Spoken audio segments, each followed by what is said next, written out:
भारत में अब तक की सबसे ऊंची चेतक पर सवार महाराणा प्रताप की प्रतिमा की स्थापना 29 मई को सीएम करेंगे अनावरण। खबर चित्तौड़गढ़ जिले से, जहां भूपाल सागर में चर्चित महाराणा प्रताप प्रतिमा की स्थापना का हुआ कार्यक्रम। विधायक अर्जुन लाल जीनगर के मुख्य आतिथ्य, प्रधान हेमेंद्र सिंह राणावत की अध्यक्षता और सरपंच प्यारचंद भील के विशिष्ट आतिथ्य में क्षेत्र के गणमान्य नागरिकों की उपस्थिति में संपन्न हुआ। कार्यक्रम में विधायक जीनगर ने संबोधित करते हुए कहा कि यह प्रतिमा प्रदेश की सबसे बड़ी 15.5 फीट है, जो अपने आप में अद्भुत है। प्रतिमा स्थापना पंडित गोपाल सुखवाल के सानिध्य में शुभ मुहूर्त में मंत्रोच्चार के साथ विधि विधान के साथ स्थापित की गई। साथ ही विधायक ने बताया कि प्रतिमा का अनावरण प्रदेश के जननायक मुख्यमंत्री भजन लाल शर्मा के कर कमलों द्वारा 29 मई को महाराणा प्रताप जयंती के पावन पर्व पर होगा। महाराणा प्रतिमा के साथ भारत का गौरव पनाधाय और वीर योद्धा राणा पुंजा की प्रतिमा भी स्थापित की जाएगी। मुख्यमंत्री के कार्यक्रम को लेकर क्षेत्र के लोगों में खासा उत्साह देखा जा रहा है।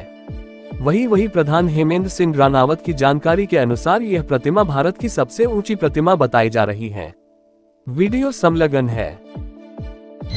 भोपाल सागर की पावन धरती पर इस महाराणा प्रताप चौराहे के ऊपर हमारे पंचायत समिति परिवार के द्वारा भव्य महाराणा प्रताप की मूर्ति अश्वारोहित, उनके साथ राणा पूजा की मूर्ति, साथ में माँ पन्नाधाय और उदय सिंह जी और चंदन की मूर्ति और 2 हाथियों की मूर्ति लगाने का कार्यक्रम आज उनका स्थापना हो रही है। और आने वाले 29 मई को महाराणा प्रताप की जयंती के अवसर पर माननीय प्रदेश के यशस्वी मुख्यमंत्री माननीय भजन लाल जी शर्मा के द्वारा इन मूर्तियों का अनावरण होगा।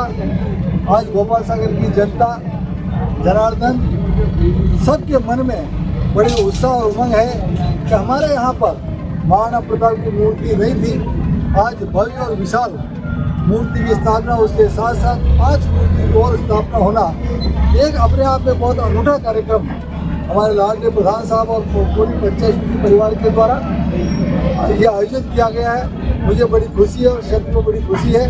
हम सब मिलकर के एक अनूठा कार्यक्रम कर रहे हैं, जिससे लोगों के अंदर महाराणा प्रताप का जज्बा, उनका शौर्य, उनका त्याग, तपस्या और वीरू राणा का जो बलिदान था, जो उन्होंने महाराणा प्रताप की सेवा करने का काम किया था, रणभूमि में उन्होंने जिस प्रकार का कौशल दिखाया और हमारे पन्नाधाय ने इस मेवाड़ के राजघराने को जिंदा रखने के लिए अपने पुत्र का बलिदान दे दिया और उदय सिंह जी को जिंदा रख करके आज इस मेवाड़ के घराने को जीवित रखने का काम किया।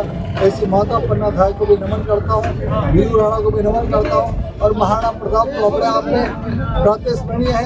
इनका स्वाभिमान का जो अभियान था वो आज भी हमारे देश के यशस्वी प्रधानमंत्री माननीय नरेंद्र जी मोदी ने जिस प्रकार से अभी आतंकवादियों ने हमारे देश के ऊपर जिस प्रकार से प्रहार करने का काम किया और उनको मुंह तोड़ जवाब देने का काम हमारे देश की सेनाओं ने किया।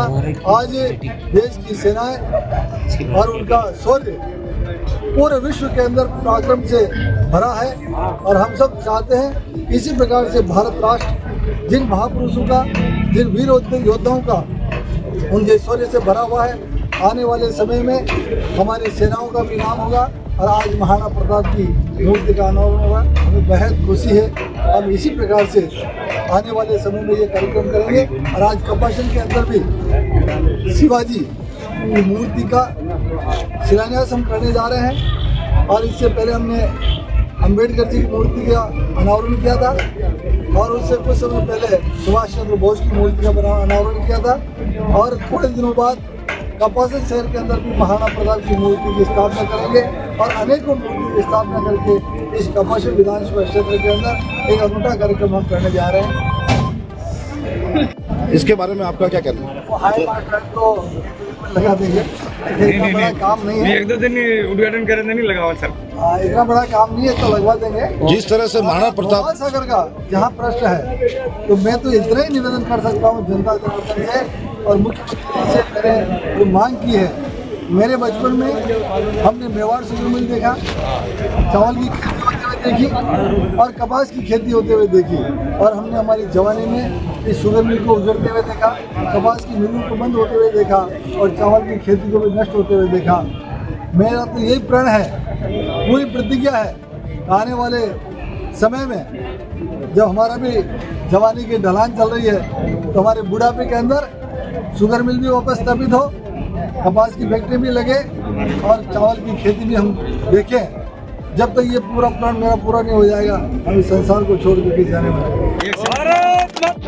देखिए, आपने सही कहा है कि हमारे लाडले विधायक महोदय हमेशा उद्बोधन में लाडले प्रधान कहते हैं, क्योंकि विधायक महोदय के आदेशानुसार जो भी कार्य हुए हैं हम सब जनता के आशीर्वाद से उस पर खरे उतर रहे हैं, और शायद इन्हीं बातों को देख के हमारे को लाडला प्रधान कहते हैं। लेकिन उसके पीछे एक कारण भी है, लाडला कहते हुए और जिम्मेदारियां और बढ़ जाती है और ये विकास का मार्ग और आगे प्रसारित हो जाता है। आपका भी यही कहना है और मेरा भी यही संदेश है। धन्यवाद।